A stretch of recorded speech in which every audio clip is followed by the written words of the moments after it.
Ladies and gentlemen, boys and girls, this is John Paval with Access Arts Live, here to bring you a special report on the New York City Opera Company's Bryant Park presentation of Carmen in the Park.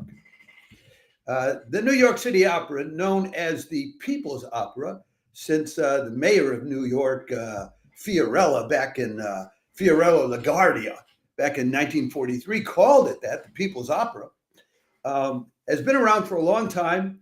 They specialize in being innovative and in reaching out to new audiences and using educational programs and affordable ticket prices to bring in new audiences for opera, which we wholly applaud here at Access Arts Live. Before I go any further, if you're watching this clip on any of our social media platforms, please follow and or subscribe to Access Arts Live. We are on Facebook, YouTube, X, TikTok, Instagram, Threads, LinkedIn, and now Rumble as well. So you can find us in any of those places. And if you do subscribe to us, we promise we will continue to provide you with more than 1,000 live links to live performances online in the coming year. We did it last year. We're going to do it again this year. So let's start. I want to take you through. I'm not a musicologist, and I'm not a specialist in any of the various kinds of live streams we tell you about, whether it's opera, whether it's ballet, whether it's symphonic and orchestral works, whether it's chamber music, solo recitals, organ recitals. I'm not a musicological expert. What I can do for you is give you some background on the different singers who will be performing in this performance of Carmen. They are all more or less longstanding or newly become artists with the New York City Opera. So let us start out with the first of them, with the all-important singer who will be singing the role of Carmen. Let me put up her photo for you here separately.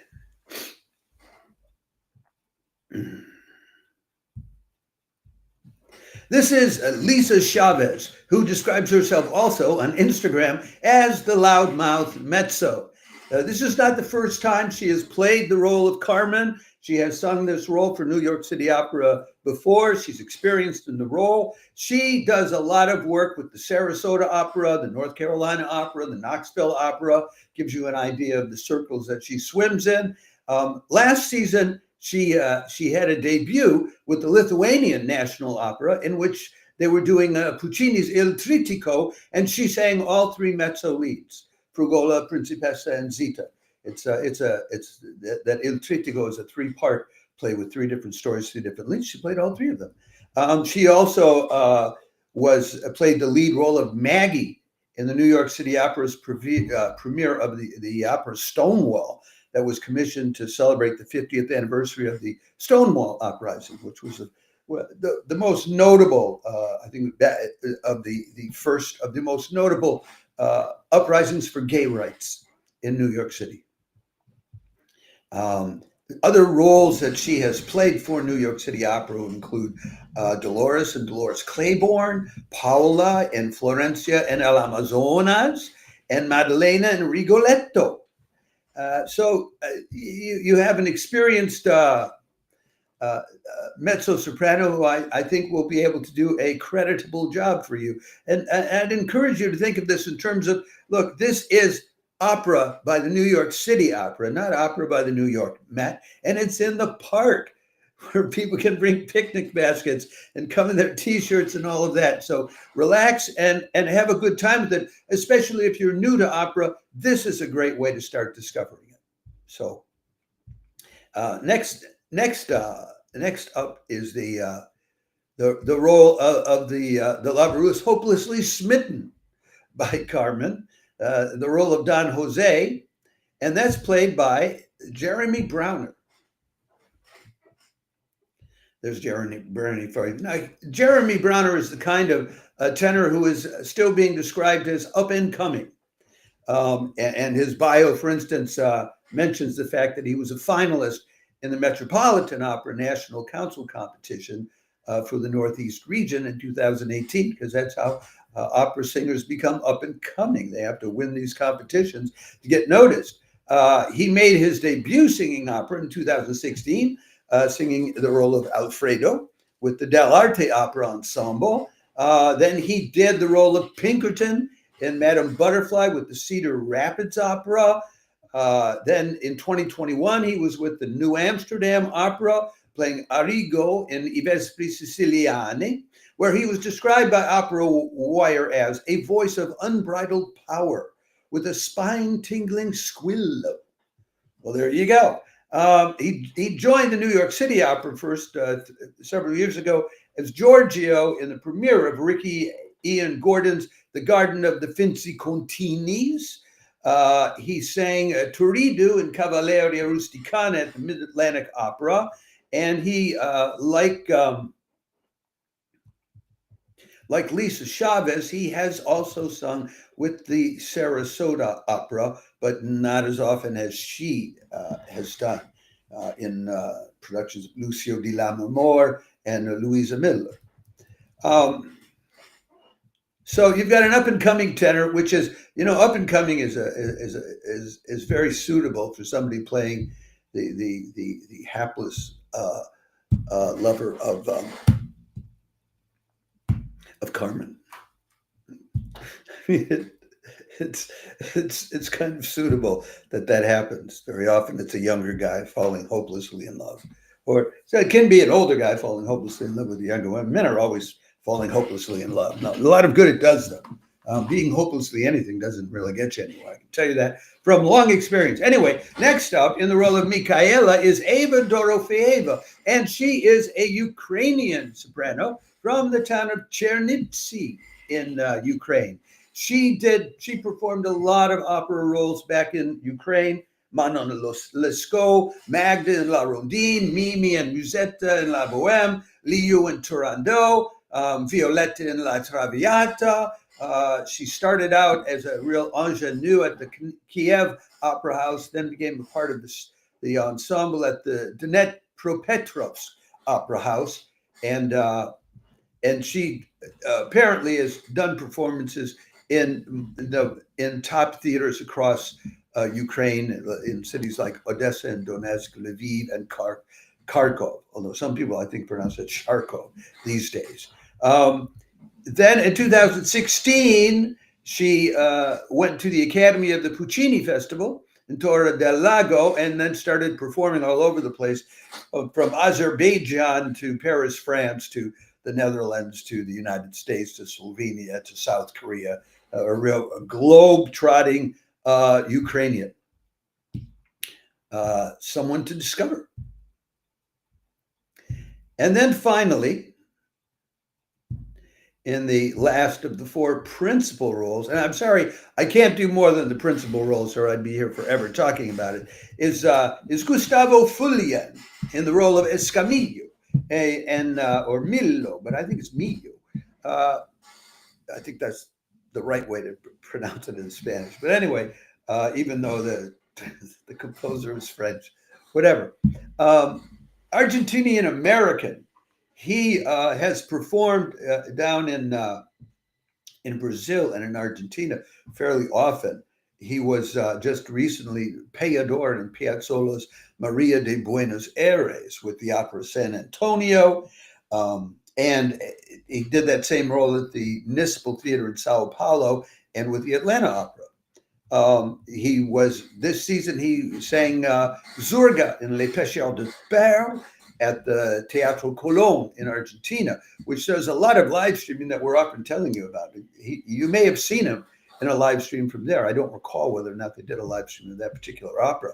With the New York City Opera, he has sung Silvio in Pagliacci, Marcello in La Bohème, and he's also a regular guest artist, we're told, with the Theater Bremen Theater in Germany, which I gather he's using as his base for developing a European career. So those are your four principal performers. Let me see if I can put them all up on screen for you at once.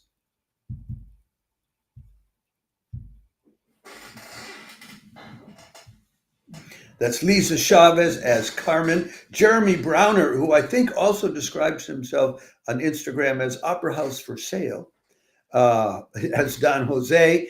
Eva Dorofeeva as Micaela, and Gustavo Fulian as Escamilla. This review would not be complete if I did not also tell you, though, about the director, the stage director, and the conductor.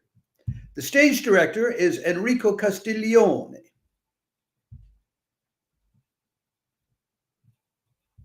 And there you see him looking very exuberant. He's Italian, born in Rome, and his productions are noted for being visually stunning, sort of cinematographically inspired. He's not alone in that. In our time, very often you find amazing scenography in modern operas, and he's directed productions of Manon Lescaut, La Bohème, Madame Butterfly, Carmen, Cavalleria Rusticana, and Pagliacci, Rigoletto, Norma, Nabucco, etc. He and also Leonard Bernstein's Mass at Vatican City, which was filmed and broadcast by a lot of television networks around the world. And he has directed theatrical productions in Athens, Hong Kong, Beijing, Seoul, Barcelona, Paris, Dijon, etc.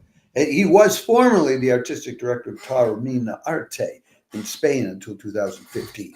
So a highly experienced director with a cinematic sensibility. Now, I'm not sure how much of that he'll be able to show in the park, in Bryant Park, how much of that scenographic wizardry can be exhibited in a park setting. But you'll find out if you tune in. And then finally, the conductor is Konstantin Orbelian. He's been around a long time. You can tell by his picture. 4-time Grammy nominated. And he's known for being an excellent conductor to work with the singers. So I think all of these singers are going to love this. He has gone on tour and recorded with people like Renee Fleming, Lawrence Brownlee, Dmitry Vorostovsky. He bears the distinction of being an American who managed to become the music director of the Moscow Chamber Orchestra and the Philharmonia of Russia. He was originally born in San Francisco. His parents were Russian and Armenian. He was a piano prodigy when he was younger, which is probably why he's so good at being collaborative. He played with the San Francisco Symphony. He was like 11 and then did touring and all of that. And two things that are interesting about him: he was awarded the coveted title of Honored Artist of Russia by the Russians in 2000. When was that? Where's my date for that?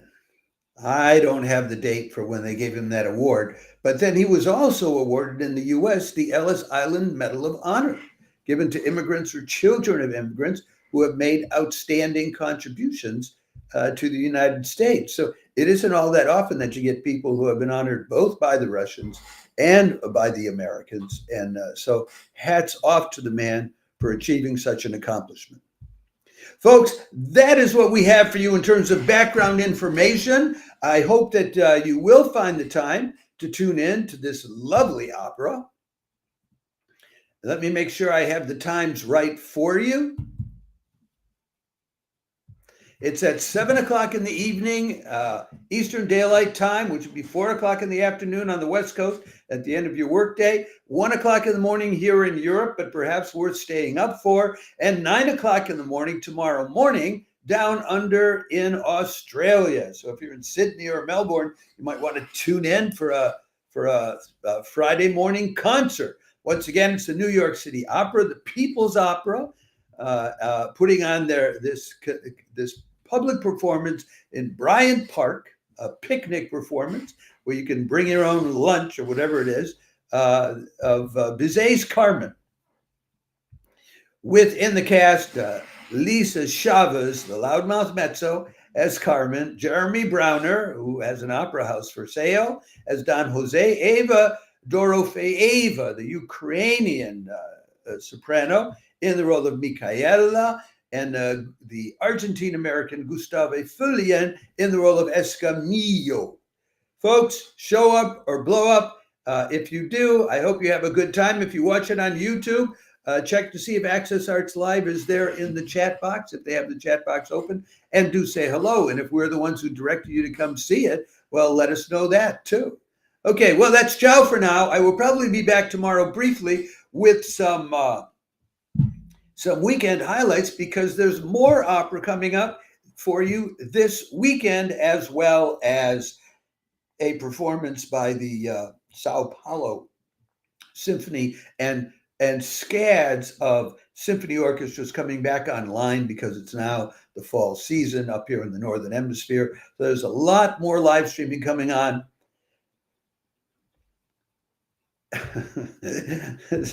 So I want to remind you, if you're watching this, wait a second, let me pull that down.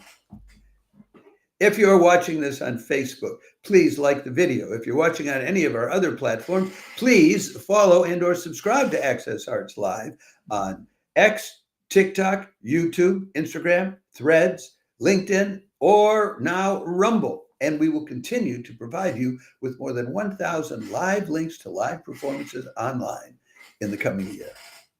Ciao for now, and thanks for tuning in.